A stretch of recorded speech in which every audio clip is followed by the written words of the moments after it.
rematch, would you employ the same game plan, or would you try and mix it up just to be sure that you'd come out with a victory? I don't know. I would probably think about it. You know, talk with my team a little bit. You know, and that's the thing too, is like you stick with the game plan, but you also gotta realize when you're in there, sometimes you make on the spot decisions. So you know, I wouldn't say for sure. You know, I can't predict the future. Hey, Rose over here. Yeah. Did Trevor tell you anything that strayed away from the game plan headed into that 5th and final round? Did he tell me anything? Did he give you any advice that maybe wasn't on par with the game plan that was headed in? Did he tell you anything different? The only thing he was telling me was, okay, now we can start, you know, having some more fun and letting loose your 4 rounds up, and you know, you can go out there and have some fun. And did you feel like that right hook that you landed was the biggest shot landed in the fight? I felt like I hit her a few different times, especially overhand right. I remember landed super clean. I don't know. I have to go back and watch it, but I do remember, you know, landing a nice uppercuts and, you know, even some of the punches that weren't like super solid, but were just keeping her at bay, just like making contact. I felt like I was not just making the damage, but also controlling the fight. So I don't know. But yeah, I still gotta ruminate over this a little bit, because like I said, I hate sounding like this. I hate sounding salty. Like I lost, you know what I mean? Like fuck. But at the same time, like it's just what makes sense to me right now. And of course, you're still processing everything. But immediate reaction: how different are your emotions and your thoughts right now compared to how they were in 2014 when you were defeated by Carla? Yeah, I didn't feel like she defeated me this time. I genuinely feel like, yeah, she was better than me that night. You know, the first time we fought. This time, I don't know. Like, I still feel like I'm the best. I mean, I took her down. Like where's her wrestling at? You know what I mean? So, yeah, I mean, she did take my back, you know, like for a split second. She did, I want to say she got 3 takedowns. But like I said, boom, like, is that really a takedown if I'm just touching my butt for like 1 second? I don't know. You know what I mean? I had a good, like, whizzer whip, like, lastly, I don't know. Lastly, Joe Rogan in D.C., and somewhere in the middle of the fight, they were talking about how you went right at Joanna Jędrzejczyk and how she's an amazing striker, and you were very respectful of Esparza's wrestling. So when you were a little bit, you know, feeling her out, was that just completely out of respect for her wrestling? Were you lowering your stance, waiting for her to, you know, make a shot? Yeah, that's all she's trying to do is take you down, you know? So it's like, why, if that's her game plan, you know, why play into her game plan? I mean, she's literally, all she does is just wait for people to rush at her. I mean, you saw what she did to Jan. Jan just ran right at her. Why would you run right at her? That doesn't make any sense. You know what I mean? Maybe there was a little bit more opportunity for me to be a little more aggressive in moments. But like I said, you know, fuck, my foot kept slipping on the canvas. So, you know, I still, I like hearing myself talk right now. But yeah, so I don't know. I forgot what I was saying, but yeah, and like with these other strikers and stuff, I mean, even I think Whaley had more success with her takedowns against me because she mixed it up, you know, a little more. And I also didn't really respect her wrestling like that. Whereas, yeah, Carla, I really respect what she does in there. But at the same time, only so much, to the point where it's like I don't see how you become the champion like that. But I don't know. Like I said, I hate sounding salty. Thank you. Hi, Rose, over here. Yeah. What words of encouragement would you give to your teammate Justin Gagey after his loss? Yeah, I kind of saw the end of that fight, and I don't know. I would just say all this kind of just seems like part of God's plan too. So, like I said, I know that there's something to be learned from this. So I'm not like totally upset. And I know with Gaethje, definitely that's very like heartbreaking, especially with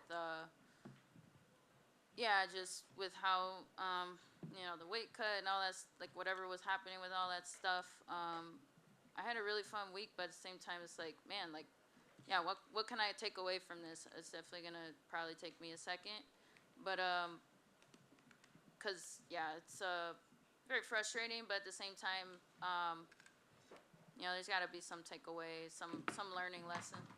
So, some way I could get better from this, and I'm sure Gaethje.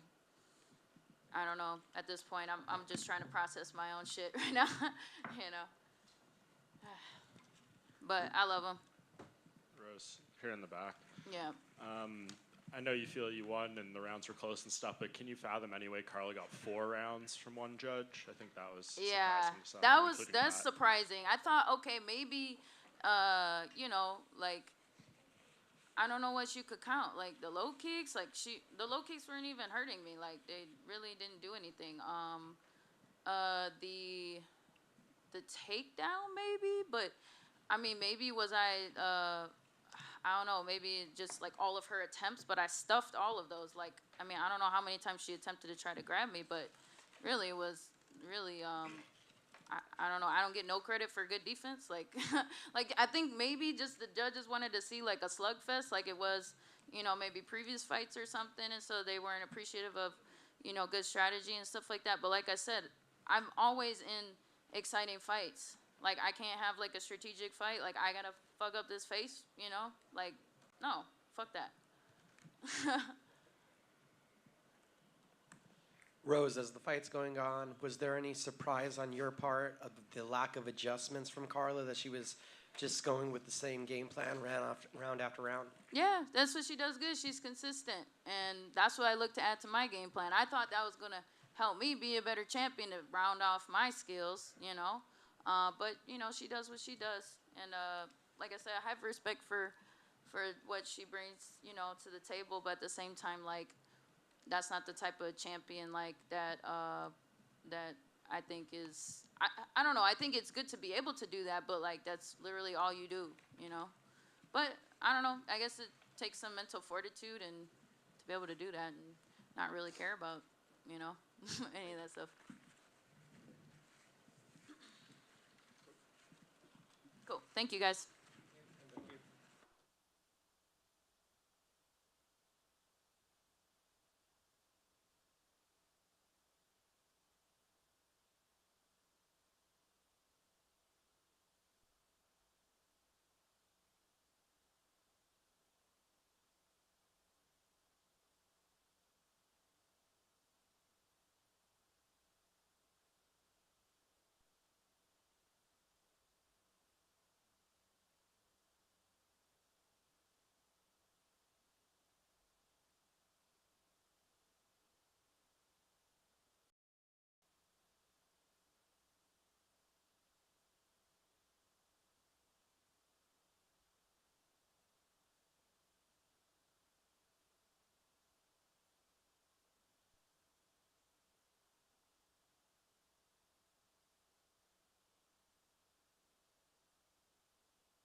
What's up, guys? All right. The attendance tonight was 17,232, 15th consecutive sellout. The gate was 6.13 million. We broke another arena record. The only transport tonight was Tony Ferguson. Performance of the night, Chandler and Andre, and the fight of the night was Royval and Schnell. They all won 50 grand. Congrats.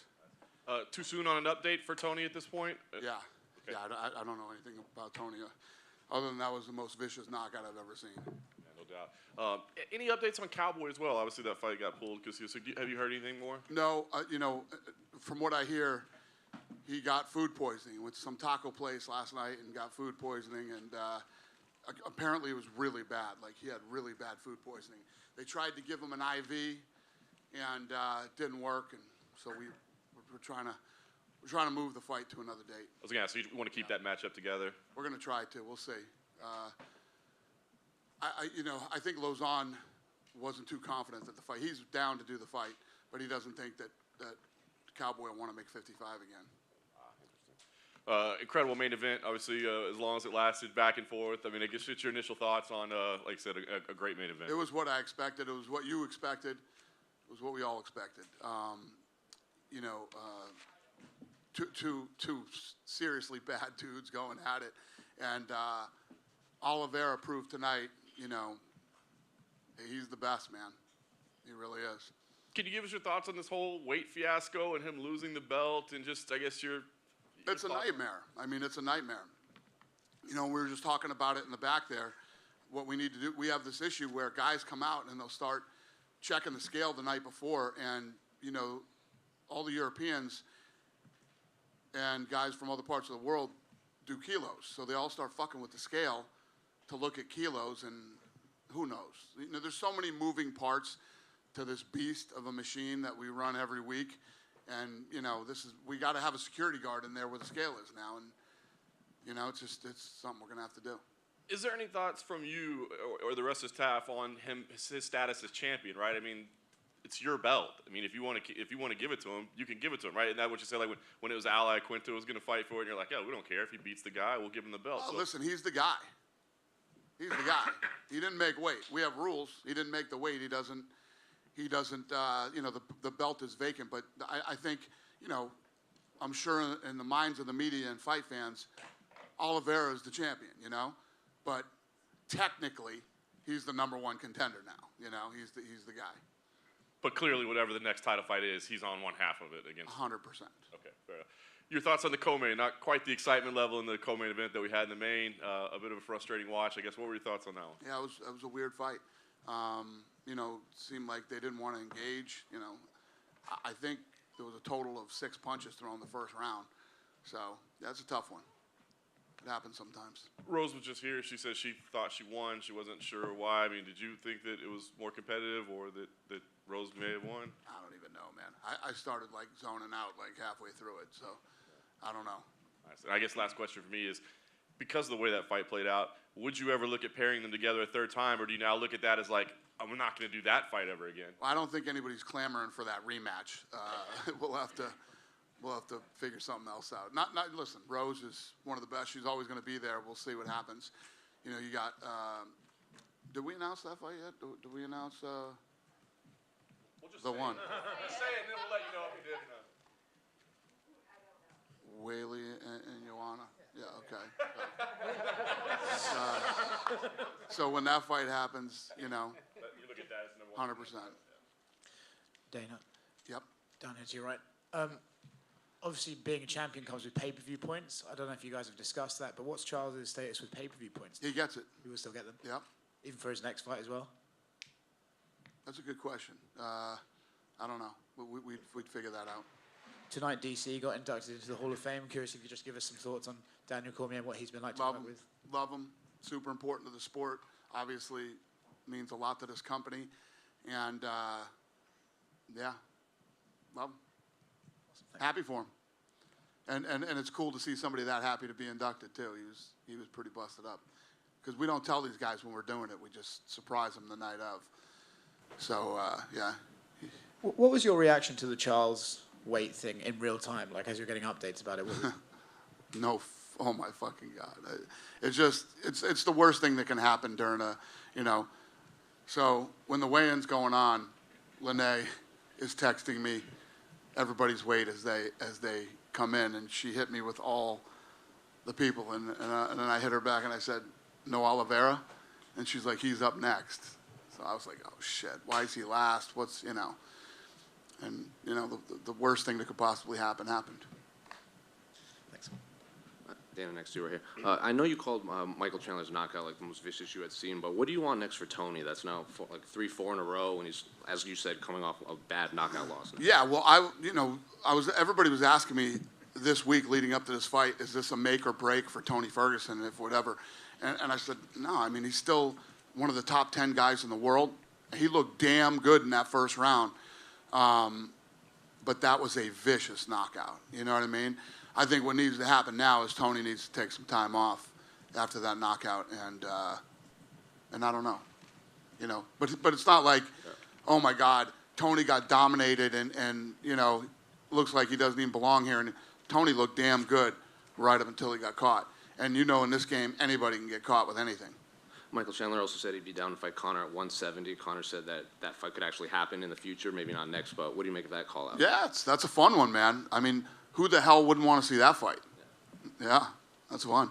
But Conor's not ready yet, so Conor's hurt. So, you know, when Conor's 100% and can actually really start training for a fight, then we talk about what's next for Conor. But listen, who doesn't want to see Chandler versus Conor? Raise your hand. Oh, he's just messing with his camera there. I thought it was me. Andre Fiallo said he ran down back here, and he said he already booked a fight for Singapore in a couple of weeks, but didn't have an opponent yet. Listen, man, you know me. I love that shit. He came back into my green room after and was like, I want to fight. He's laid out 3 dates for me that he wants to fight. Matchmakers are screaming no. I'm like, we're doing it. If he wants to do it, I'm in. I love that shit. But no name yet? He didn't say he didn't have a name? No. Then do you have to have a conversation with Shogun now? I know he said he wanted 2 more fights, so I would assume next fight would be the end of it. Yeah, I think Shogun is Shogun has 1 fight left. You know, and again, I mean, I'm glad you asked me that question. Anderson Silva. What the fuck is Anderson Silva talking about? When have any of you ever heard me talk negatively, except for the fight in Abu Dhabi, about Anderson Silva? Never. I've never talked bad about Anderson Silva. Not only that, we let the guy, you know, fight through his contract. He lost, you know, like 7 of his last 8 or 8 of his last 9 fights, you know, and always treated him with, I don't know where the hell this is coming from him, that then I started trying to make it so he couldn't make money after, you know. I said, Jake Paul's looking to fight somebody, fight Anderson Silva. That guy's out there. You know, he's available. And he's 47 years old. It's baffling to me. Anyway, so that, you asked me that, it's like Shogun is a legend, not just here, but in the sport. You know, pride here. And it's not like Shogun went out there tonight and looked like, oh my God, this guy can't even compete in the sport anymore. He's got 1 more fight left on his contract, so you know, I'll give it to him and let him make that money and go out the way he wants to. When's the last time you actually talked to Anderson? It's been a long time. But his son hits me up. He wants to come to fights. We absolutely, and this is his house. If he ever wants to, you know, that came out of left field and makes absolutely no sense to me. Unless you guys have heard me say something that I don't remember saying. The only time I ever said anything negative about Anderson Silva was in Abu Dhabi after that fight. Finally, Randy Brown said the fighters weren't allowed to walk out with flags. Is that something that's going to move forward? Yeah. Any specific reasons or just no flag? You know why.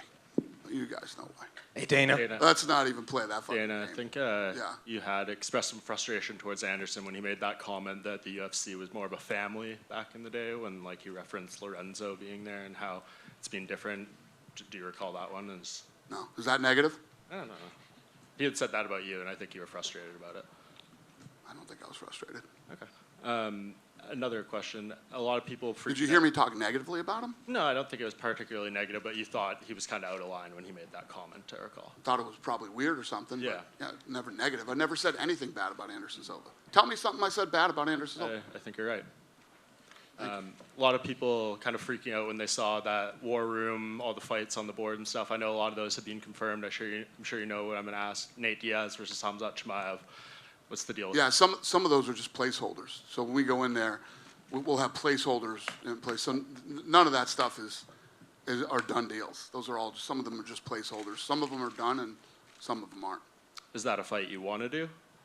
Yeah, Is it being offered to Nate? I don't know.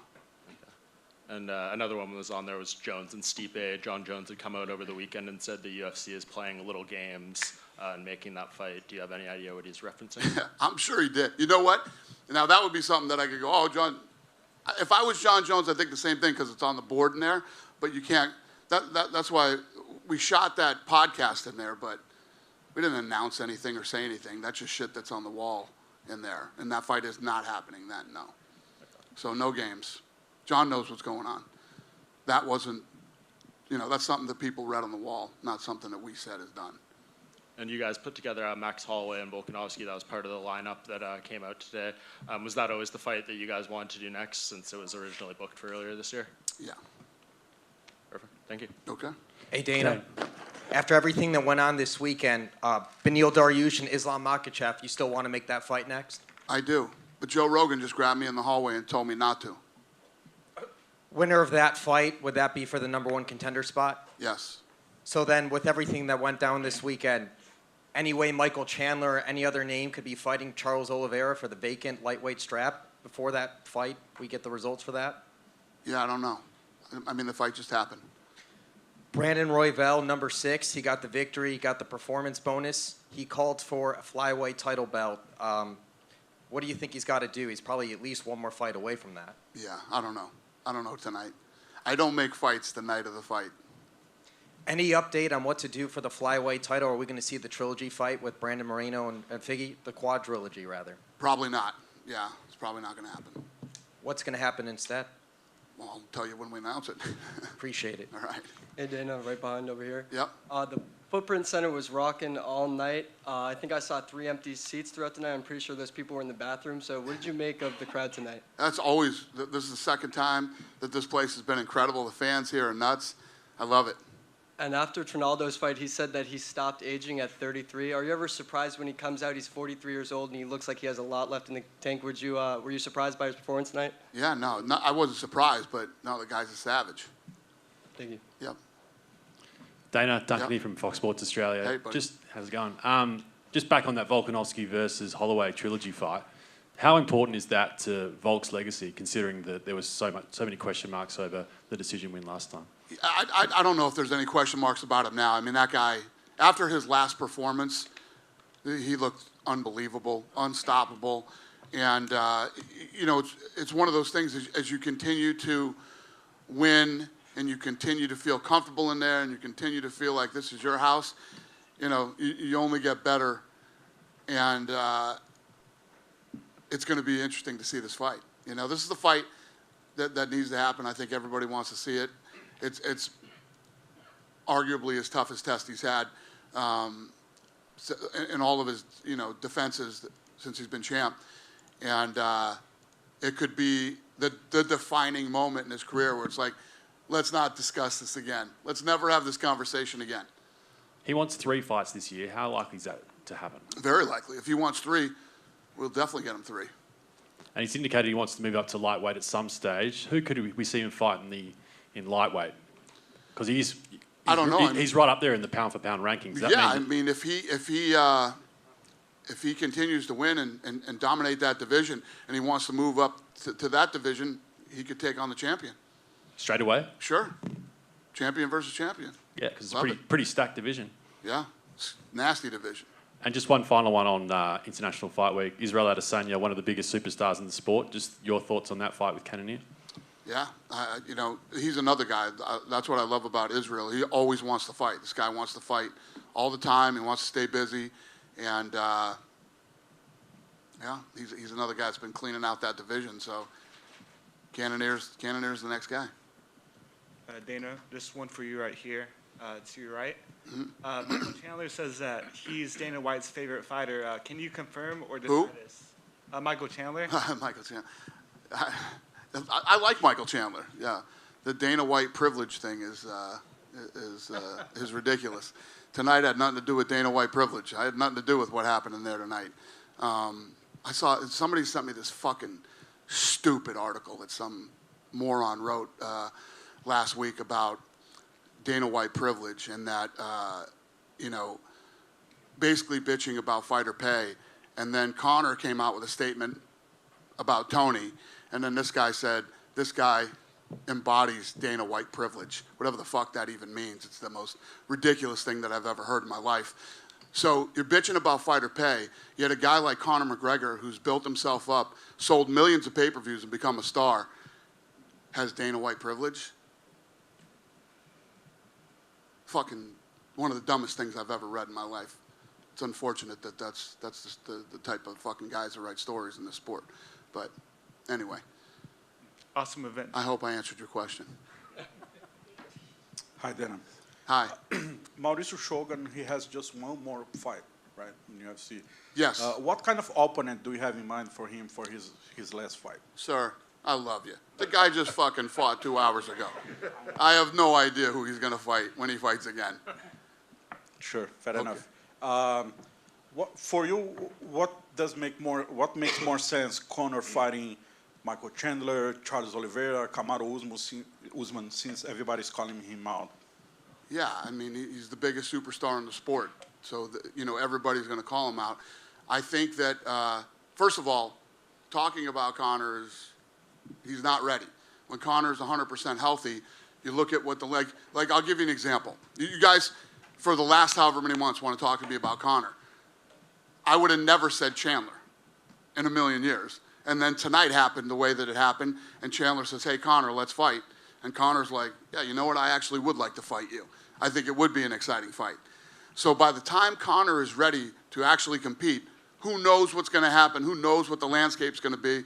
But I promise you, we'll make a good one. And Dana, right back over here again. Yeah. If you were, for some reason, to listen to your friend Joe's advice and make Makhachev versus Oliveira, is there a potential for a Dariush Chandler matchup? I haven't heard many people speak about that. Is there? Would that matchup interest you? I don't know, brother. I don't know. When I get up here after a fight like tonight, I'm not even thinking about that stuff. Tuesday, we will get back into the war room. We'll put some shit on the board that might happen. We'll put some shit on the board that will happen, and we'll figure it out. I don't know tonight. But, I'll give you this. I'll be honest with you. I get it. Listen, who doesn't think Dariush and fucking Islam is a great fight? I mean, it's a fucking killer fight. I would love to see that fight to see who the #1 contender is. But I'm not going to lie. After tonight, I don't mind, I'm like, I wouldn't mind doing Islam versus, Oliveira either. So we'll see what happens. We'll get in the war room and argue about it and figure it out. Thank you. Thank you. Dana, do you have any updates on when you are planning on going to Salt Lake City? Yeah. Did we announce that?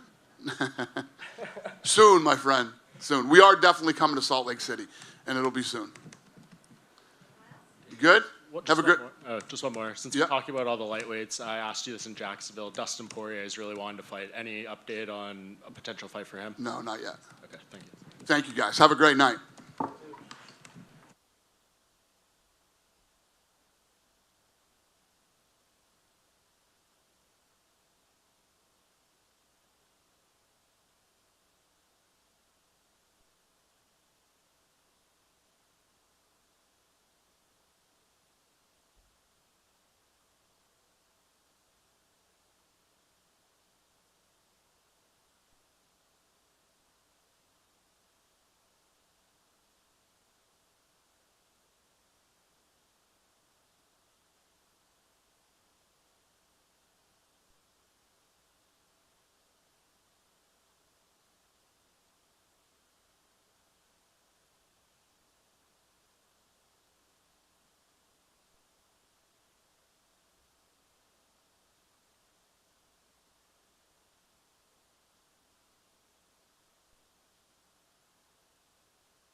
Well, Mike, obviously everybody was indeed entertained, but just That's right. I guess it's my thing now. just talk to me. I mean, listen. I mean, Tony looked, I think, better than anybody thought he might. So, how did you think that first round was going? And did you feel like you were getting tested maybe than you thought you were going to be early on? 1,000%. And I think that's once again why I always go back to why we love the sport of mixed martial arts. I mean, was I supposed to beat Tony? Absolutely. Was I supposed to steamroll him in a lot of people's eyes? Absolutely. Was I a big favorite? Absolutely. But anything can happen in 4-ounce gloves while your heart's beating through the roof and you're in a packed arena here in Phoenix. And yeah, Tony is who we thought he was: awkward, rangy, unorthodox. And I made the same mistake. I came in with the right hand, pulled out, and got caught with something. So we're gonna clean that up. Would they say maybe not a biggest surprise in the fight, but you just feel like maybe it was your own execution, or was there something that he did that you were like, oh, we were not expecting that at all? I think y'all have said, hey, is it your goal to fight tooth and nail and be in these big wars? And obviously, I got a wife and 2 kids at home. I want to be the champion. I don't want to just entertain the fans. So I think I wanted to have a little bit of a feeling out process. And yeah, obviously I got hit, but I was trying to get my feet underneath me, honestly, with just finally standing in front of Tony, who I knew was going to be somewhat of a test when it came to how awkward he was, and he's skilled, and it was going to be really hard to get out there. I was hitting him with some pretty decent ground and pound as well, So, dude's a tough dude. The kick is one of the greatest knockouts we've ever seen. Anything you drilled, anything you thought might be there, or just something you saw in the moment? What happened? I don't even know if I saw it in the moment. I think my body just moved and foot to face and just a couple backflips. No, honestly, like I was talking to some people. I think sometimes the fights materialize exactly how you want them to.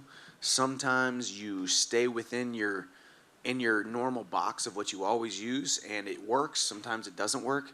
And sometimes you throw something that you never, ever thought you would ever land, let alone knock someone out with. So it's not something that we train. I think I have the best kickboxing coach on the planet, Henry Hooft. But we don't train a lot of front kicks, I will tell you that. And mainly the reason is because I told Henry, I don't want to do that, man. It hurts my toes.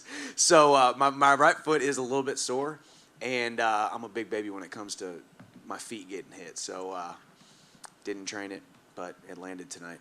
At the time you cut the epic promo, you hadn't had a chance to see the main event. Now that you did see the main event and how it played out, I guess give us your thoughts on what you saw there, and does that kind of change which way you want to go more, 170, title fight, etc. Man, shame on all of us for ever doubting Charles Oliveira. Gaethje had him hurt. Oliveira had Gaethje hurt, and when you get on the ground with Charles Oliveira, he's going to submit you, except for me. I was able to get out of it. But I think, man, is there not something satisfying about watching Charles Oliveira blossom into who he is? I loved Justin Gaethje's kind of synopsis of him, that, back when he was unreliable and missing weight, which obviously that was before this, but he was unreliable. He had a spotty record. He couldn't be relied upon to string together good performances. He was a boy back then, and now he has become the man that is Charles Oliveira, the champion that is Charles Oliveira. I lost to him, but I think we have unfinished business. I got into this sport to become the champion. I got into the sport to wear 12 pounds of leather and gold around my waist, and I would love for it to say the UFC on it. So that fight with Conor, obviously, I'm serious about it. I don't think you're going to be hard-pressed to find somebody who doesn't think I'm one of the most exciting guys on the planet now. And I think I've proven that numerous times now. Conor needs a big fight to put butts in seats, to sell pay-per-views. And, a fight at 170 would be a lot better than 155. I guess lastly for me, we know you do want to take some time off. Obviously, you want to go be a father and a husband. But knowing that those are 2 massive possibilities for fights, is there a date on the calendar that you say, hey, I will fight by then? Or are those fights big enough that you'd end the vacation short if you had to? I mean, what's the plan? Yeah, I would definitely the Conor fight. I would end the vacation. We'll see what happens. Listen, when Conor comes back and he's healthy, I'll be there. But once again, in typical combat sports icon that is Conor McGregor. He left his options open. He said that's definitely a fight he wants down the line. Obviously, he's tweeted, and it's a fight that he wants down the line. He's deserved and earned the right to be that, you know, decide when you want to fight, who you want to fight, and where you want to fight. So I'm just the guy waiting in the wings. I'm just the guy with the black eye and a sore right foot who just collected a bonus, and I'm pretty darn happy about it. I get to go home and kiss my wife and hang out with my sons. Michael, when you saw Conor's tweet... And my dad's laughing over there. He's getting some of the bonus, that's why. Yeah, exactly. When you saw Conor's tweet, what did you think? Did you think he was sort of saying, no, not yet? Or do you think he was just sort of thinking, I'll see what it's like when I get back? Well, number one, yeah, I mean, I think, as I said, Conor has earned the right to keep his options open. He's a combat sports icon. He's the one of the biggest sports stars on the planet, and he deserves to be able to, you know, make his decisions when he wants to make his decisions. Do I think I'd be a great dance partner? Do I think I'd be a formidable one that won't just give him a challenge, but also put butts in seats because people know that I am electrifying when I step inside the octagon now. So, typical Conor fashion, he left his options open. He deserves to do that. And once again, always nothing but respect. I've never been the guy who's come at Conor. I don't need to disrespect somebody or throw pot shots at him to want to beat him inside of a cage. Was that a strategy that you thought, like, I think this will work better to get the fight with him? What, to be respectful? Be nice, yeah. No, I mean, The 170 thing, for example, like, that's a little twist then. Oh, 170 was a twist. I just dislike fighting 155. And if it's not for the title, why the heck am I going to make 155? Y'all, I'm not the smallest lightweight. And I've been seeing pictures of Conor. He looks beefy, looks big, looks strong and powerful. And that's what I said. I want you at your biggest, baddest, and at your best and most dangerous. Let's do it at 170.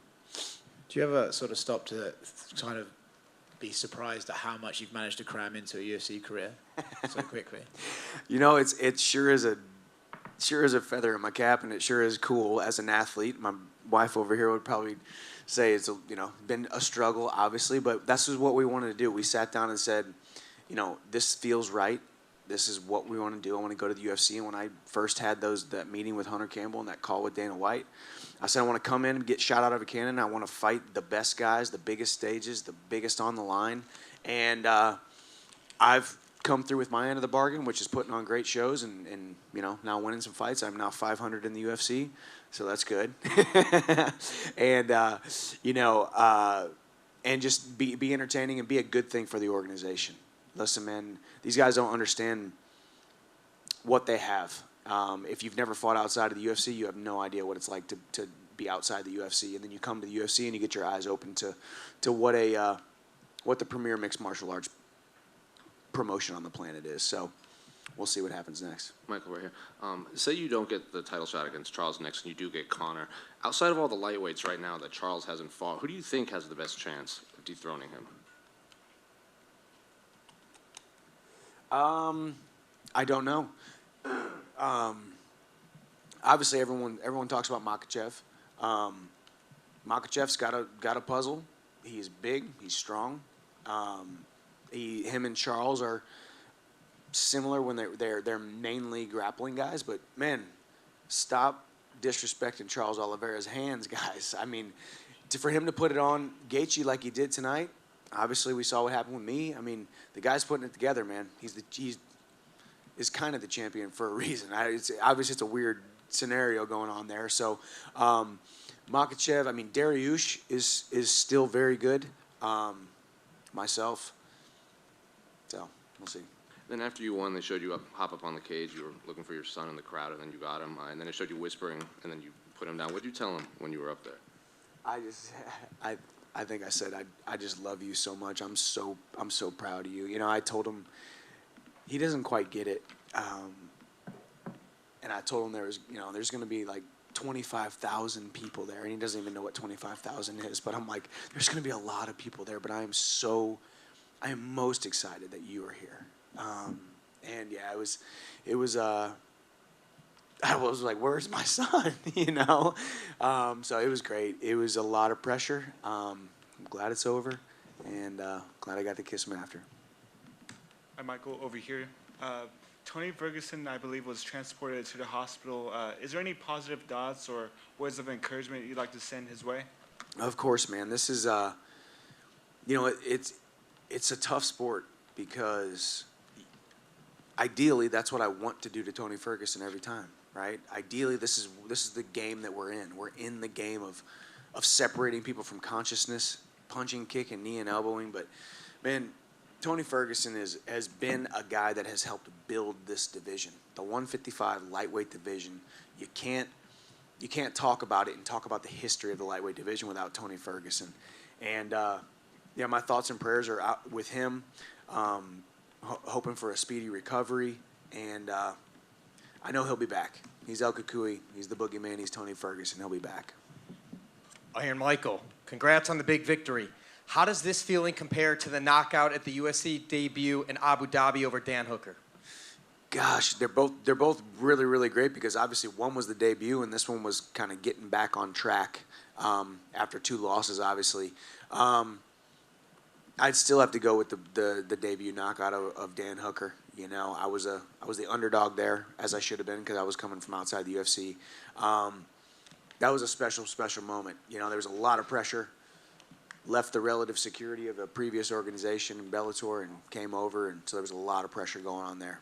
Certainly front runner for knockout of the year. How close is this? You always say see it to the top. How close is this to the top?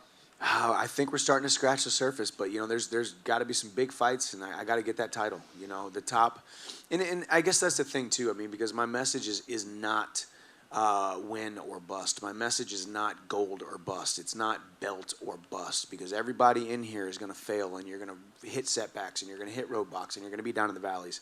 So I will be 100% happy and secure with myself and the calling on my life if I never become the champion. But obviously, I want to win that title. I want to fight for that title. I'm going to fight Charles Oliveira for it, or whoever he fights next if I don't get that fight next. I don't know. The journey has been phenomenal thus far. The platform is growing. I'm living a dream. I'm fighting on borrowed time. I feel like I've been fighting on borrowed time for years now, and I appreciate all you guys covering it. No complete certainty that Dariush and Islam are going to fight each other. So with that said, who is most deserving to fight for the title if it's not you? If it's not me, that's hard. What's Dariush on he's on a win streak, right? I mean, that's the thing about, I don't want to beat the dead horse, but yeah, I mean, Makhachev has 1 win inside the top 10. That's the only criticism. And I know we keep saying, well, people are dodging him, and nobody wants to fight him, and he's got 1 win inside the top 10. So this is not me coming at him. This is you asking me a question and why I think Dariush might be a better candidate, honestly, because he's got more wins inside the top 10, no? So I don't know. It's a hard one. But luckily we got great promoters and they'll put together fights. Congrats. Thank you, brother. See you later. You got the 20K crypto bonus from the fans.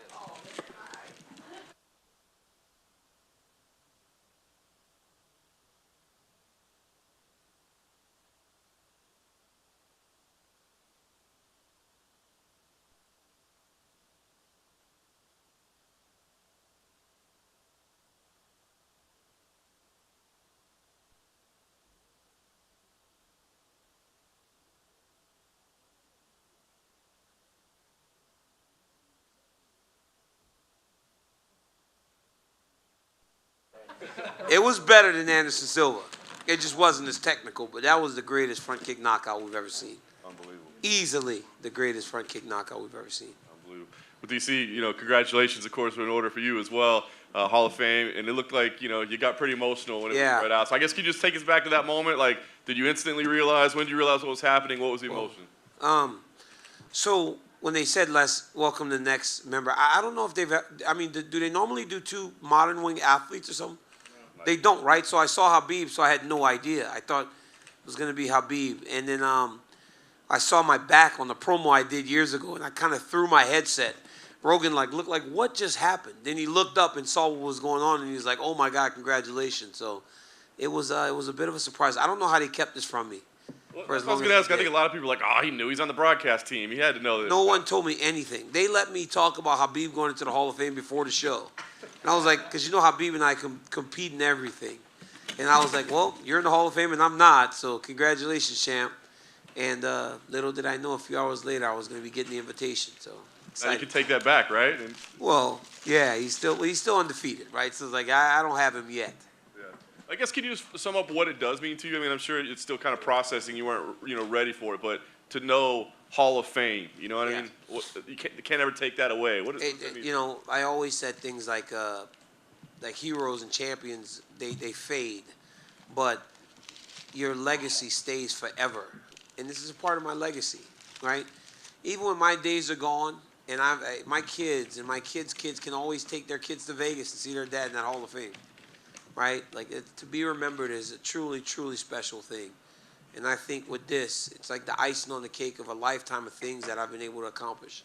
It's very special.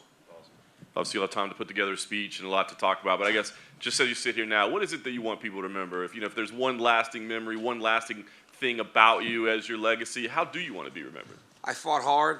I was never the biggest. I was always the smallest. And I made do with what I had. Right? I wrestled my ass off. I fought with all the tools that I was blessed with, cardio, and just hard work. Like, if there was never anything given. I never cheated. I mean, obviously, I was outside of the whole thing where people think I touched that towel, but people still believe that, which is so stupid. I don't know how many times I have to tell you I didn't touch the towel.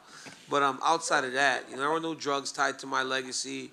There was no questionable things that I did outside of people unjustly accusing me of touching the towel. It was there. Who doesn't touch a towel when it's there? DC, just curious about your job tonight. When the co-main event is playing out, how hard is it to sort of commentate? Well, Rose and Carl are gonna be pissed off at us because we just had to kind of call it like it is. No one is above criticism, and that fight was to be criticized. Here's the problem, right? If you're Rose Namajunas, you go home and you are really disappointed because you kind of played chance with your championship. Because in those first 3 rounds, I don't know how anybody judged it. I don't know how any judge, listen, John Anik, who is literally one of the smartest people I know, goes, the very last scoring criteria is octagon control, which no one ever gets to. Tonight, that's the only way that they could have judged those first 3 rounds and given them to Carla. Wasn't a fun experience. It wasn't. It's just a game of chance, and I just didn't quite understand how either corner could feel confident in their advice to their athletes. It was a rough one to watch. And I think that first fight, the takedowns really froze Rose. Because on so many occasions, she's given us tremendous performances. Congratulations on the Hall of Fame, man. Thank you. DC, congrats again, champ. I wonder, has anybody special reached out to you over the last few hours since this news went public? My son. My son texted me immediately. My wife, my kids, they all texted me. That is the thing. All my coaches, my manager, everybody, all the people that I love the most, all the people that played a part in me doing this. I always said it takes a village to build a champion. And I had a village. I mean, I lived in Bob and them's house for a year, and I wrecked his car on multiple occasions. But I just kept working. And, to Coach Hav and Leandro and Bob and my manager, Dwayne, it really was, it took so many people to help me. I mean, Cassandra's sitting here, and her and I fought daily in their house because I was such a mess. She's like, you're eating Carl's Jr. again. So really special thanks to my nutritionist because they actually got me down to 205 every time. So it really took a village. I know in these type of moments, we're going to make you get reflective. So I wonder for you, I mean, you start late in this journey. Obviously, you had the whole Olympics and everything. I was almost 31 years old when I started doing this thing, which is crazy. Did you exceed your own expectations? You're a Hall of Famer. I mean, it's the highest honor that we can ever achieve in sport, right? I didn't have this dream as a kid, so this came late. I was almost convinced to fight. And then once I started to do it, anytime I have a goal to chase, I do my damnedest to try to be the best that I can at it, whether it's fighting, now it's commentary. I want to be the best in that space. And so I worked tirelessly. And I was lucky because I had some great coaches. I had a lot of people that loved and cared about me that allowed for me to get to where I went. I mean, guys, we have 2 Hall of Famers in 1 year from the same gym. Think about the level of coaching that we got inside the walls of the American Kickboxing Academy. It's like nothing else. A lot of things had to go right for me, and they did.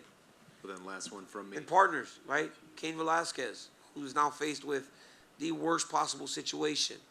He carried me to heights I never thought. And in all my biggest moments, he was right next to me, right? So now as he is on this journey and in this fight that he's in, I try to support him as best I can. So every time you see him go to court or something, I will be there because he was always there for me. Does it break your heart to see what he's going through right now? It kills me. It absolutely kills me as a father to see what he is going through. Yeah, kills me. But I get to talk to him, which makes me one of the lucky ones. I've gotten to visit him, and I get calls from him. So I'm one of the lucky people that still get to have him in their life. Well, then last question for me. You obviously have a lot of accolades over the 11 years you were doing this. I just wonder, what's your favorite moment? I mean, what's your proudest moment over the course of this whole journey for you? It's easy to say becoming the double champion, right? Because that is going to be my crowning achievement. But just going through the fight and taking and rolling with the punches, right? From going down to 205 and having Rashad Evans teed up, a former champion to truly make an impact. It ends up being Patrick Cummins, the guy that was essentially called the Starbucks barista.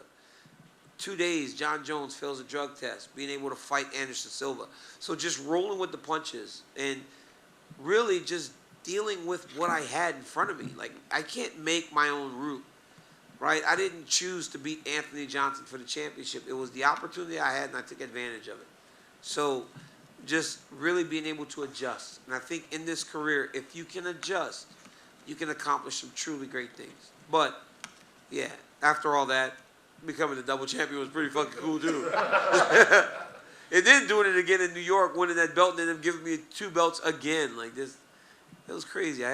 Sometimes I would literally wake up, or I'd come to these things, right? I haven't done this in years. I would come to these, and I'm just like walking up with my team, and I'm like, what the hell is going on? Like, how the fuck did I get here? It just was that crazy.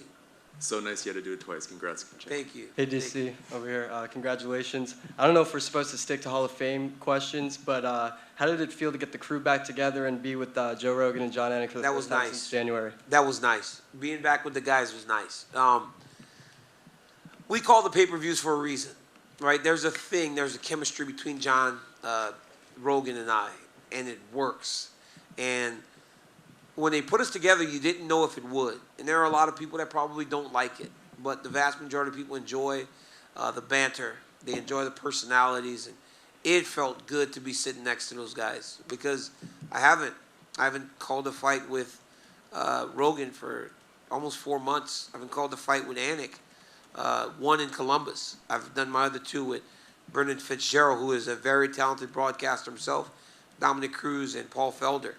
But it's just something to the big event, having the big personalities all at that table. And then back to the Hall of Fame. The UFC Hall of Fame, it's not like the MLB Hall of Fame. It's not like you steal a couple bases, hit a couple home runs, and you're in. It's a very select few. So when you look at those names in that Hall of Fame, what are the emotions and thoughts that come to your mind when you see all these the great guys, the legends? I made it, right? Like, you know, you win a UFC championship, it's so difficult. I mean, people don't even comprehend how hard it is to win a UFC championship, much less win a belt, defend a belt, win all these other belts. Because every guy in there, right, is in there because they deserve it. So it is truly a pleasure to sit alongside these people, like all these people that I've looked up to for so long. And every time, like I said, I'll be called the UFC Hall of Famer. It means the world to me. Congrats, DC. You deserve it. Thank you. DC. And one quick, is there any thoughts on who's going to do the induction speech for you? I hadn't even thought of it far in advance. I mean, I got to make sure Habib doesn't take my guy, right? We got 2 guys from the same gym getting to do it, so special. On that similar question, who's going to be the one to close the Hall of Fame show? Who's going to go on last? I have no idea. I got 2 belts. I was going to say make the case why it should be We'll you. be arguing about that. Dana will have to sit between Habib and I as we try to decide. Because we are both going to be yelling and screaming. I'm usually pretty like, whatever. You go ahead. Maybe he inducts you and you induct him. Maybe we do that. That'll be fun. That one's on the house. There you go, my man. How much do I owe you? I ain't got no money. I make a lot less than I did fighting. Congrats, DC. For some of us who weren't hearing the broadcast, how would you describe that 3-minute madness between Gaethje and Oliveira? Listen. The lightweight champion of the world has a name, and it's Charles Oliveira. And my God, how good is that dude? It's insane what he is. We sit there like flabbergasted, like, what happened? I just talked to Dana as he was leaving. I go, dude, what happened to Charles Oliveira? Like, how did he become this? Like, that's all you can ask is, like, how did he become this guy? He is legitimately one of the best fighters I have ever seen in my entire life. And we have seen dudes like Anderson Silva, George St. Pierre, Khabib Nurmagomedov. So when you start calling one of the best you've ever seen in your life, that is high praise. But he gets hurt, and he's also got some built-in traps, right? You hurt Charles Oliveira, you got to take a step back, because if you jump on him, dude might submit you. So it was a very telling thing in the finishing sequences. Justin Gaethje hurts him, has to let him up. But Charles lays there for a few minutes, covers a little bit. Charles hurt Justin, jumped right on it. Went to punch him and missed. Immediately takes his back. But if Justin goes and does that and misses, next thing you know, Charles is on his back. So he's got these built-in, like, traps that you have to avoid whenever you're trying to approach him. So it makes him very, very dangerous. It's dude is like, it's crazy because I can't explain it. And Carnival was happening as I was walking over here because him and his team were going nuts. Oh, quick one for me. Congratulations. Javier Mendez just wanted me to relay a message to you and let you know he loves you. He's very proud of your very well-deserved induction. Yeah, he's a man. I love Coach Hav, and I wish he was still there whenever it happened, you know, because Bugoy fought early, so they probably took off, but it would have been nice to hug a person that was there the entire journey. I hugged Cassandra, but having Hav there too, like, Cassandra gave me the huff and puff. Yeah. But no, like Javier, like just, you know, the hours in the gym and just the training, it's his gym. It was his gym. You know, they gave us a home. Whereas her and Bob gave me a house and a home. That's his gym, and he opened his doors for me, and he's always been such a special part of my journey. I love him. All right, thanks, guys.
It's amazing.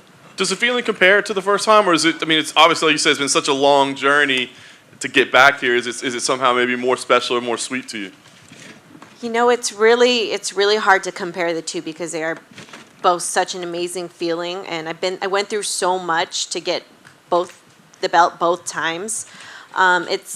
But for sure, I would definitely rank getting the belt both times as the top 2 moments in my life. Fight wasn't necessarily the most exciting fight that we've ever seen, so I guess if there's a sour point, it might be that. But what is your take about just how the way the whole thing played out? That's always a bummer. You always want to put on a show for the fans, so it's unfortunate to be a part of a fight like that. But I felt that I was putting the pressure on. I felt that I was coming forward. I was the aggressor. I was holding on to the center of the octagon. So at the end of the day, I did what I could, and I tried to fight my fight. But fights go like that sometimes. I think a lot of us were pretty uncertain what the judges' scores were going to be because the rounds were so close. How did you and your team, were you all scoring as you went along, and how confident were you that, okay, yes, we are banking these rounds? In my head, I felt that, just being the aggressor and, it would look better to the judges. But in fights like that, you never know how the judges are going to view it. So, at the end of the day, I was not 100% sure what was going to happen when they called my name. As the fight's playing out, and obviously you're both staying disciplined and sticking to your game plans, was there ever a part in the latter stages where you're like, we've just got to get crazy and get aggressive, or did you think, let's stay with what we're doing? I felt that I fought a smart game plan. I felt that if I would have gotten too wild and too reckless, I could have set myself up for, to be a highlight reel. Rose has incredible timing and placement on her strikes. She's had some awesome head kick finishes and drop people and punches. So, I didn't feel like it was a smart person to get reckless with. Yeah. Do you think you'll ever cross paths with her again, or do you think at this point, we've seen it twice now? It's hard to say what the future holds because I never even thought that we would be fighting today. But you never know, and I'm down for whatever the UFC has in store for me. Nice. The last thing for me, Dana always says we're not making fights right away, but he did say, hey, Zhang and Joanna rematch kind of looks like a number 1 contender fight to him. Does it look like a number 1 contender fight to you as well? And do you have any thoughts on that match? I would say it's definitely in the mix as the number 1 contender fight. That or Marina Rodriguez. I mean, obviously, we fought before, but she's been on kind of a tear since we fought a few fights ago, and she's had some dominant wins over some really great fighters. So I would definitely put her up there. Congrats, champ, right over here. First of all, I have to ask, is that belt going to make an appearance at the wedding next week? Oh, most definitely. I am going to walk with this belt down the aisle as my something new. Super excited about that, yeah. Are you really? I am. It's going to be wrapped around my wedding dress. And the face isn't busted up at all? Oh, my gosh. I mean, at the end of the day, I was going to fight the fight, and whatever happens, so be it. But I can't say that I'm not happy that I'm not going to. I didn't get busted up for the wedding. As this is developing, as the fight's going on, were you finding yourself surprised almost by Rose's strategy, the hesitance to engage? I definitely was a little bit surprised. I thought she was going to be a little bit more aggressive. I wasn't surprised necessarily at the game plan, because I had kind of watched a similar fight with Andrade, where she kind of stayed on the outside and picked her shots. But I felt that she was a little bit more aggressive in that fight. But the takedown can definitely make people a bit weary, and I felt that she wasn't really committing much. So I've been a part of a few fights like that in the past, with people who are worried about the takedown. So, I can say I'm surprised, but not totally. When she was in here, seemed pretty adamant that she thought she won. And so I'm just curious for your response to that or your reaction to that maybe. To win a fight, I feel like you have to do a lot more. You have to be more aggressive. At the end of the day, it could have been anyone's game because, let's be honest, not a lot happened. But I felt that, I was holding the center of the octagon. I felt like I was really trying to push the pace and come forward with my strikes and my takedowns. So, to really say that, hey, this was my victory, I feel like you have to do a bit more. Well, then last one from me. We talked about it a lot in the lead-up, but this is now the longest gap between UFC championship reigns in the history of the promotion. I just wonder what that means to you to now have that and own that and what that says about you. Oh my gosh. Honestly, that is one of my most proud accomplishments because I think that says a lot about me, as an athlete that, it's easy. It's not easy to even get the belt ever, but to kind of maintain at the top of this very, very difficult division in the biggest promotion in the world, it's not easy. This game is tough, and to still be here almost 8 years later, winning the belt again, I'm super proud of myself. Congrats again. Thank you. Carla, right here. Congrats. Did you think coming in when you guys were game planning this that you would be able to win on one judge's scorecard 4 rounds only in this entire fight, getting 2 takedowns and having 22 seconds of control? I definitely did not expect the fight to go like that. It's not the fight that I was hoping for.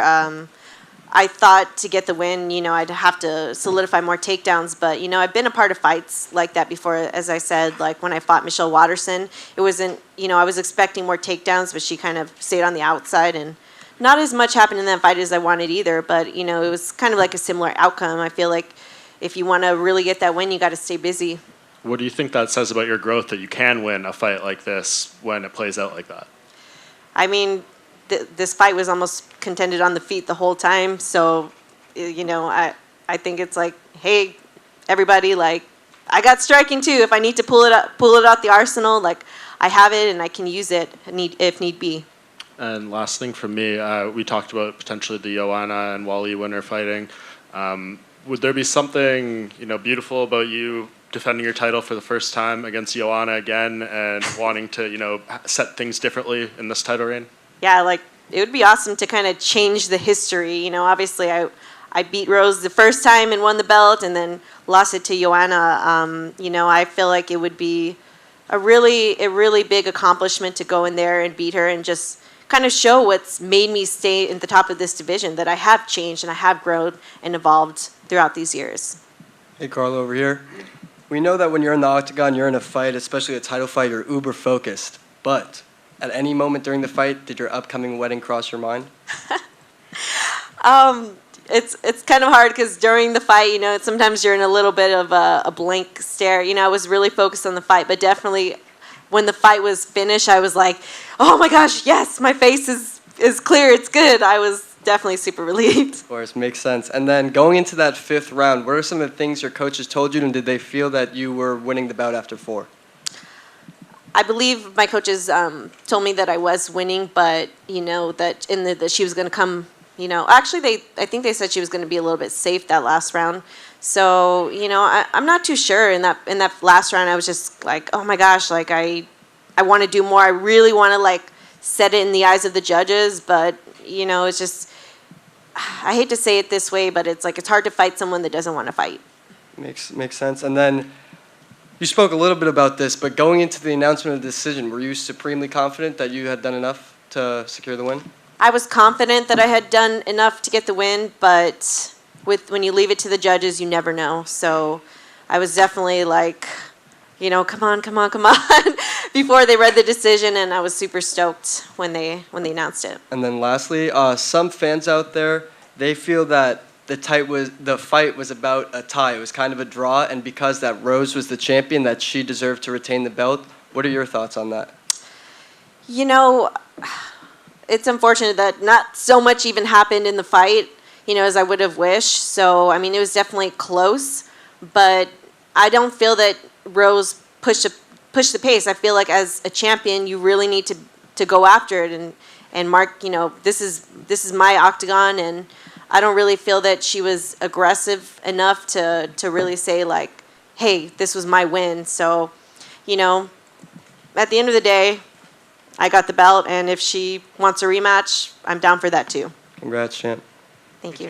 What are the plans for the honeymoon going to be now with that championship money coming in? Oh my gosh. Well, I actually have the honeymoon planned already. We're going to Bora Bora for a week, and I'm so stoked on that. It's been a dream. It's been a dream of mine for a really long time. I actually, on The Ultimate Fighter, funny story, Dana White came in and was talking to us. He was like, oh, I just went to Bora Bora, and he had a video, and I was like, I'm going to go there one day, and now it's a reality. And you said you were wearing, over here again, you said you were going to wear the belt, rock the belt down the aisle, so I'm assuming there's no position open for belt bearer instead of ring bearer? Yeah, no, definitely, I mean, I said it, so And I mean, come on, like, what cooler piece of, jewelry, or not even jewelry, I don't know, what a better accessory piece than can you have than this belt? So.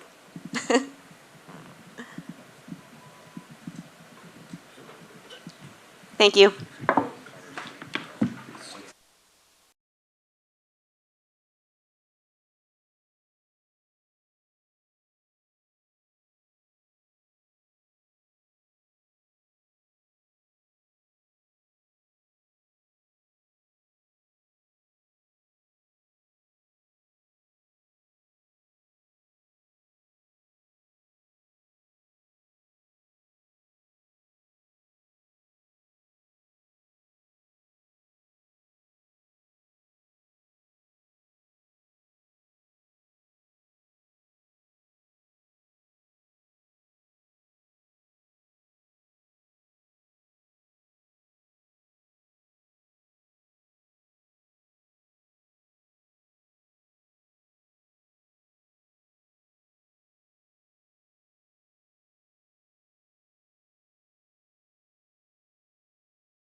I mean, with everything happening, it just seems it would be very easy to get distracted and lose focus on what you have to focus on. Você pode dar uma ideia para a gente como é que foram as últimas 24 horas? Porque seria muito fácil com tudo que aconteceu você ficar distraído, você perder um pouco o foco. Mas como é que você manteve o foco com tudo que aconteceu? Só olhar lá para trás. É um time gigantesco, uma equipe gigantesca de pessoas que me amam verdadeiramente. Sabem que a gente bateu o nosso peso na quinta-feira e me deixaram tranquilo. Mandaram respirar, sabendo que a gente tinha um trabalho gigantesco para fazer, que era vir aqui e vencer, aumentar esse legado. Né? Só não está aqui, mas o campeão se chama Charles Oliveira. A gente vai pregar isso o tempo inteiro. Ah, quando eu lutar de novo, eu vou defender o meu cinturão, eu sou o campeão. All I have to do is just look out back. It's an enormous team. It's a great team that's always behind me. That's always been supportive. That always said, you're gonna keep on going. You're gonna keep working on this. We were all sure that we actually made a weight on Thursday. So that just, it's in our hands. We're just not gonna take that away from us. And I went into the octagon today to defend my title. We're gonna defend the title. I don't have to get it back. The name of the champion is Charles Oliveira. We all know that. Fight started. Justin was very aggressive. He tagged you a couple times. Was kicking the legs. I guess how were things playing out early on? Was it as you expect? Luta começou bem agressiva. O Justin foi para cima de você, pegou você algumas vezes, também pegou você com os pés, também chutou. Como é que você viu esse começo de luta que foi agressivo e foi desse jeito? O que aconteceu? Foi como eu falei, ele é um cara que anda para frente, eu também só ando para frente, sou igual um tanque de guerra, só ando para frente. Não tem o que falar, ele vai conectar golpes, eu também vou conectar, mas a pergunta é, quem queria mais, quem quer mais? Não adianta você bater, você tem que aguentar apanhar para você bater também. Essa é real, eu queria mais, sabe? Como eu falei, o campeão se chama Charles Oliveira, ninguém vai tirar isso, eu sou o cara iluminado. I said this, that he's a guy who pushes forward, and I always push forward, and I knew this was going to happen. It was a matter, I'm like a war tank. I keep on moving forward. I knew that I was going to get hit. I knew that I was going to get him, but as I said a couple of times, who wants it more? And it all came down to who wanted it more. And that's not going to change. I am enlightened, and the champion is Charles Oliveira, and that wasn't going to change. I'm sure you'd like to just go dominate the fight without getting hit, but is there something kind of sweet about being pushed, about being tested, so you continue to answer those people who say that you can't be pushed like that? É claro que você gostaria de ganhar uma luta direto, só simplesmente metendo porrada e ganhando a luta, mas tem um valor, é uma vitória mais doce você ganhar sabendo que você tomou umas pancadas e especialmente para falar para aquelas pessoas que acham que você não consegue se recuperar das coisas e que você conseguiu fazer isso? Isso, na realidade, a gente deixa o recado para a divisão, né? Charles Oliveira é um problema para a divisão, né? Essa é a real, eu sou um problema para essa divisão. Sou um cara centrado, iluminado, sei de onde saí, aonde cheguei, aonde quero chegar. Não, sei de onde eu saí, aonde estou e aonde eu quero chegar. Eu sou um cara iluminado. So this is a message to the division that basically I know where I came from, I know where I am, I know where I'm going, and I'm a man who's enlightened and who's also very focused. And as a message to the division, you can knock me down, but I'm going to keep on pushing forward. I'm sure you didn't want to have to deal with all this, but I guess the thing is, now if you go in again, you get a second belt instead of just a red ruby to put on there. Is that kind of sweet to know, like, hey, I can get another belt in the house? Claramente você não queria ter que lidar com isso, mas assim, a próxima vez que você ganhar uma luta, você vai ganhar um outro cinturão. Não deixa de ser uma outra conquista de cinturão. Isso impacta alguma coisa para você? Nada, eu vou voltar para casa, vou descansar, vou deixar a minha equipe trabalhar, ver quem vai ser o próximo. Como eu falei, nada mudou, o campeão se chama Charles Oliveira. Como minha filha falou, o cinturão ainda está em casa, eu não fui nocauteado, eu não fui finalizado, eu não perdi por pontos. Eu só aumentei a sequência de vitórias e de finalizações. Não faz diferença. Eu não vou ir em busca do cinturão, eu estou indo apenas defender ele. Essa é real. O campeão se chama Charles Oliveira, campeão dos pesos leves, Charles do Bronx. So, as my daughter said, I'm still the champion, so I still have the belt. It's not going to change anything. The champion's name is Charles Oliveira. I'm going to keep on going and keep on pushing and still go for it. I'm not going to defend his title. I'm going to. I'm sorry. I'm not going to get no title. I'm going to defend it, and that's pretty simple. Last thing for me, I guess, what is most appealing to you next? I mean, would it be a Conor McGregor fight? Do you see, Michael Chandler was saying that he'd like to face you again, maybe Islam? Is there one of those names that makes more sense to you than the other? Próxima luta, já se falou em Islam Makhachev, já se falou em Conor McGregor, falou no Michael Chandler tentando ter uma outra chance com você. Qual que parece ser uma luta mais viável? Olha, eu falei lá em cima na luta do Conor McGregor em dezembro, seria uma coisa muito legal, mas olha só, quando eu era o 7º do ranking, eu falei o nome desses caras o tempo inteiro e nenhum deles me deram bola. Hoje o campeão se chama Charles Oliveira, deixei eles correr atrás, minha equipe vai ver quem é um cara melhor que para me lutar, vamos fazer dinheiro, vamos fazer história. I said upstairs that Conor McGregor would be a good fight, but you know, when I was 7th in the rankings, I talked to all these guys, I called them all out, none of them paid attention to me. So let the matchmakers do their thing, let my team actually choose, and the name of the champion is Charles Oliveira, let them struggle to fight me. Right over here, champ. Congrats again. I wonder, can you walk us through the last 36 hours? Because I would imagine the range of emotions that you have been going through and trying to bottle it up and deal with that frustration, that must have been something unlike anything I would imagine you've experienced. Parabéns, campeão. E primeiro, eu só gostaria de entender como foram as últimas 36 horas, porque como é que você consegue colocar essas emoções, como ele mencionou, dentro de uma garrafa, você tentar engarrafar isso e ficar para dentro de você para você internalizar. Eu não consigo nem imaginar o que você passou nas últimas 36 horas. Foi uma loucura, mas aí é a hora que a gente vê, separa os homens das crianças. Você tem que ser homem de verdade, você tem que ter um foco, né? A equipe me colocou nesse foco. O homem lá de cima falou que eu sou iluminado. Não vai fazer diferença. Eles falam que eu desisto da luta, eu mostro que não. Eles me arrumam agora o problema da balança. Vamos ver qual que é o próximo problema agora. Vamos esperar. You're gonna keep on focus. Basically, the man upstairs told us, "Man, so you're in line." My team told me, "You're gonna make this." It was craziness. I mean, everything that was happening was just craziness. But you just keep on pounding again, and you just keep on showing that what you got. I would imagine there's a level of satisfaction that comes with this too. With Justin, a lot of what he was saying in the lead up is something you've heard a lot of this is a quitter. He's quit before, he'll quit again. And once again, you were hurt, you were knocked down, and once again, you persevered. I would imagine there's a level of satisfaction that goes with continually proving these guys wrong over and over again. Tem nível de satisfação de sempre provar as pessoas erradas, que falam para você, ele desiste, o Justin fala as coisas, e você vai lá e prova que não é assim. O que as pessoas falam, que você desiste, que você não pode fazer isso, que você não pode fazer aquilo, deve ter um nível de satisfação maior pelo fato de você provar errado. Acho que não, na realidade, a gente não tem que ligar porque as pessoas acham, deixam de achar. A gente tem que fazer, essa é a real. Eu vim aqui para fazer história, eu vim aqui para aumentar um legado, fazer com o nome da nossa equipe cresça cada vez mais, mostrar que realmente sou iluminado, que o homem lá de cima me escolheu. Essa é real. Eles vão falar, não vai mudar em nada, a gente vai vir aqui fazer história. I really think we can't care about what other people say. It's just we're basically going to keep working, and it's going to show that the man upstairs is said I'm the chosen one. My team is going to be right by me and working with me, and it's not going to change anything. The legacy. I'm here to make a legacy and to make history, and it's my thing is that I don't have to care about other people what they think or they say. Well, speaking of that legacy, I mean, at this point, the resume is starting to get pretty absurd. The list of names, the list of records that you hold within the company.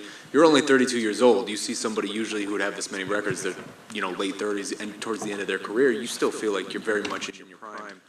Are you exceeding even your own expectations with this? Falando desse legado, desse currículo, a lista está crescendo, a lista de vitórias, a lista de recordes, os nomes, as finalizações que se falaram.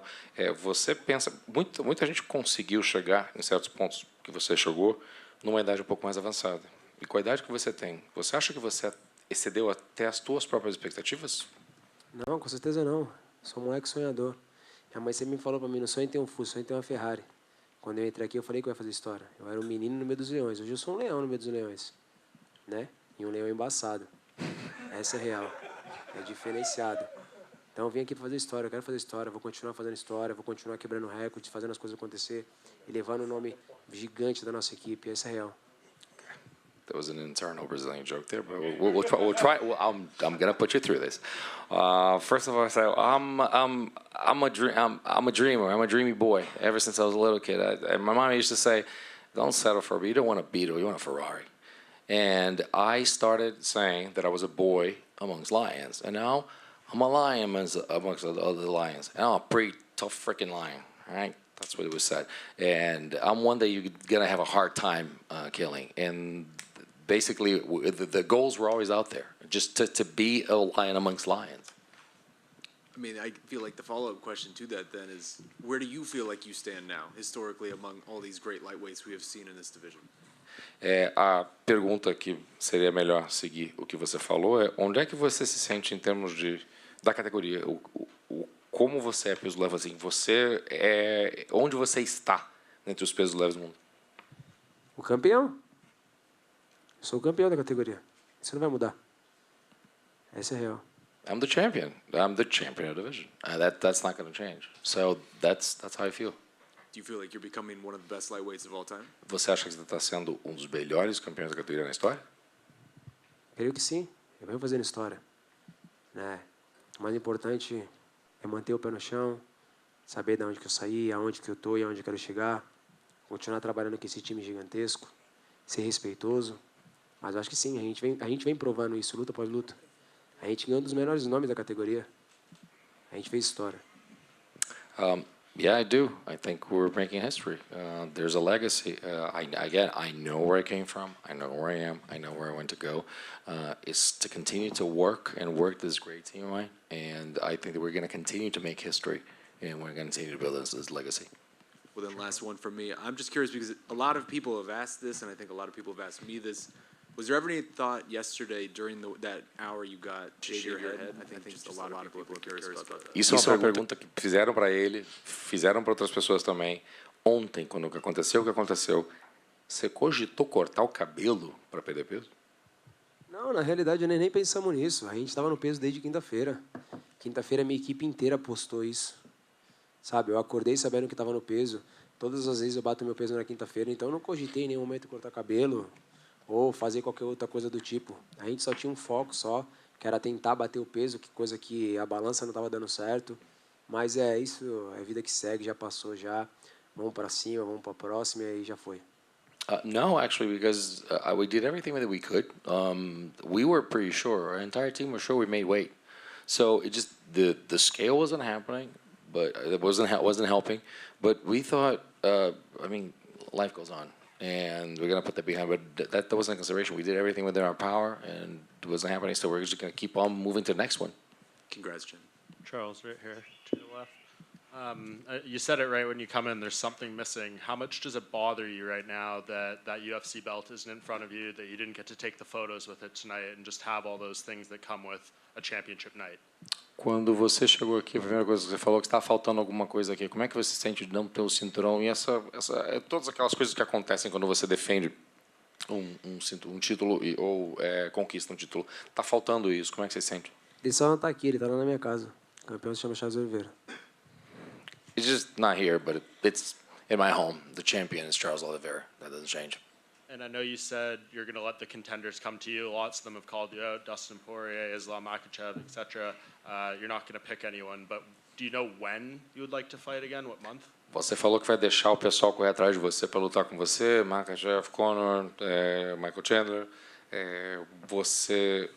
Já que você não sabe com quem você vai lutar exatamente, ou que você não quer escolher, você já sabe a data de quando você gostaria de lutar?